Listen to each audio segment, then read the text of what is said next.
खुलुमबाय बर'नि निउस चेनेलाव नोंथांमोनखौ बराय हरग्रोनाय जाबाय। नोंथांमोननि थाखाय आं गोदान खौरां लानानै फैलायबाय। अन्नानै खौरांखौ जोबजासे नायलांदो आरो गोदानै नायदोंब्ला चेनेलाव साबस्क्राइब खालामना लाग्रोलायदो। थुदो बिदिब्ला दिनैनि सानसेनि खौरांखौल' जागायजेननोसै।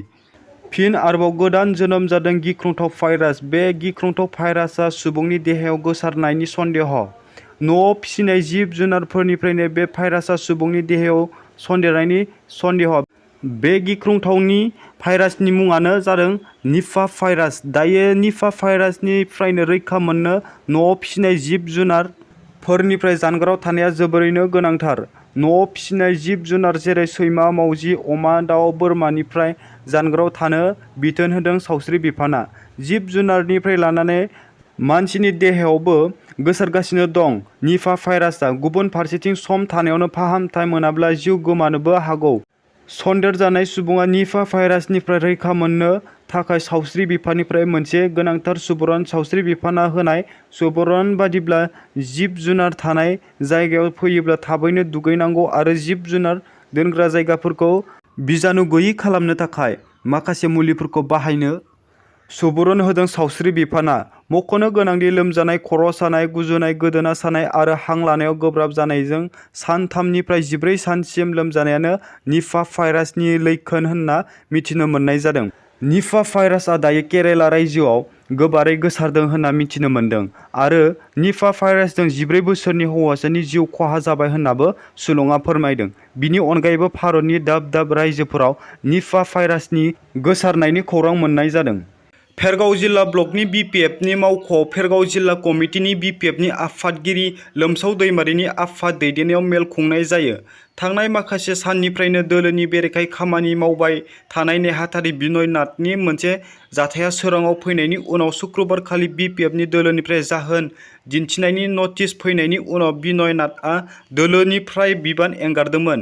बिनय नाथआ बिपिएफ दोलोनिफ्राय बिबान एंगारनायनि उनावनो थाबैनो फेरगाव ब्लकनि बिपिएफनि मावख'आव मोनसे सुबुं जथुम खुंनानै बिनय नाथखौ होखारनानै गोदानै नेहाथारिनि बिबान नुपेन हाजरिकानो गथायना होयो। गोदान दिल्लीनिफ्राय आसामनि गिबि मन्त्रि डक्टर हेमन्त बिश्व शर्मानि फेसबुक लाइभ। आसामनि जेंनाफोरखौ लानानै मिरु सोरखार गाहाय मन्त्रिजों लोगोसे नखर मन्त्रि आरो गुबुन गुबुन बिफाननि मन्त्रिफोरखौ लोगो हमनो सानथामनि हाबाफारिजों गोदान दिल्लीयाव आसामनि गिबि मन्त्रि डक्टर हेमन्त बिश्व शर्माया फेसबुक लाइभनि गेजेरजों फोरमायो। बड'लेण्ड जार्नालिस्ट एस'सिएशननि उदालगुरि जिल्ला कमिटिखौ थांनाय 6 दाननि सिगां गोदानै दाफुंनाय जादोंमोन। नाथाय बायदि असुबिदानि थाखाय गोदानै सायख'नाय कमिटिनो बिबानखौ होथ'नाय जायाखैमोन। दिनै उदालगुरि जिल्ला कमिटिनि आफादगिरि इमरान हुसैननि आफाद सामलायनायाव मोनसे बिबान गथायनाय मेल जानानै थाङो।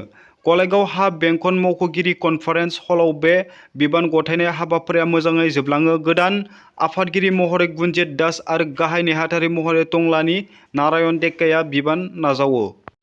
बाक्सानि सिमलायाव पुलिसआ गोबां बिबांनि आयेन बेरेखा जौखौ फोजोबस्रांदों।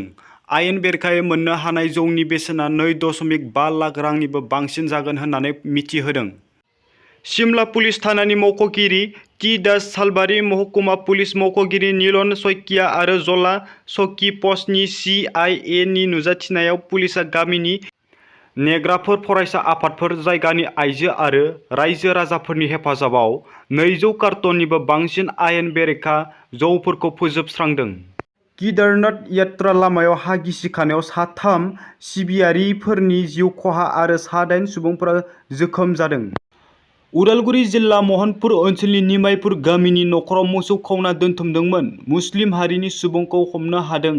AS13J1865 नम्बरनि कार आरो गंसे मेजिक ट्राकजों गंनै गारिजों लाबोनाय 4 मोसौबो हमनो हादों।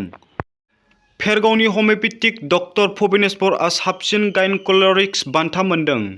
इउनाइटेड आरब इमिरेट्सनि दुबाइआव जानाय मुलुगनां हमिय'पेथिक समिट 2 आव भारत हादोरनि जानानै साबसिन हमिय'पेथिक गायनक'लजिस्ट बान्था मोननो हानानै आसामजों लोगोसे बिटिआर आरो फेरगावआव गोग्गानाय लाबोदों।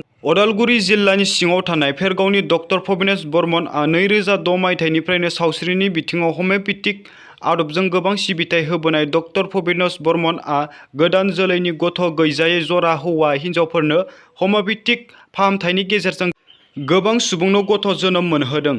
बे मख'जाथाव सिबिथायनि थाखाय इउनाइटेड आरब इमिरेट्सनि दुबाइआव जालांनाय मुलुगनां हमिय'पेथिक समिट 2 आव बे साबसिन गायन'क'लजिस्ट बान्थाखौ मोननो हायो। बेखौ दुबाइनि बुर्ज अल आरबआव बर्नड हमिय'पेथिक प्राइभेट लिमिटेड आ स्पन्सर खालामदोंमोन, जेराव मुलुगनि दामि गेदेमा सुबुंफोरा बाहागो लादोंमोन। भारतनि अनुप खेर खन्थाइगिरि, मटिभेटर कुमार बिस्वास, गिदिर क्रिकेटार जन्टी रड, गिल क्राइन्स, सनत जयसुराज गोबां। बिथां डक्टर भुबनेश्वर बर्मनआ मुंदांखा क्रिकेटार जन्टी रडनि आखाइनिफ्राय बान्थाखौ नाजावदोंमोन होनना मिथिहोदों।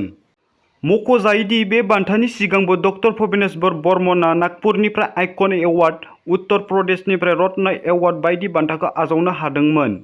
बिथां डक्टर भुबनेश्वर बर्मननि बेबादि मोजां मुं खामायनो हानायाव ओनसोलनाङैनो गोग्गानाय आरो गोजोननाय लाबोदों। सोरबाफोर बिथांनि हमिय'पेथिकआव थांनोब्ला एबा खबर लानोब्ला 8638171661 96787 56797 होखानाय नाम्बाराव खौरां लानानै सोंहरनो हागोन।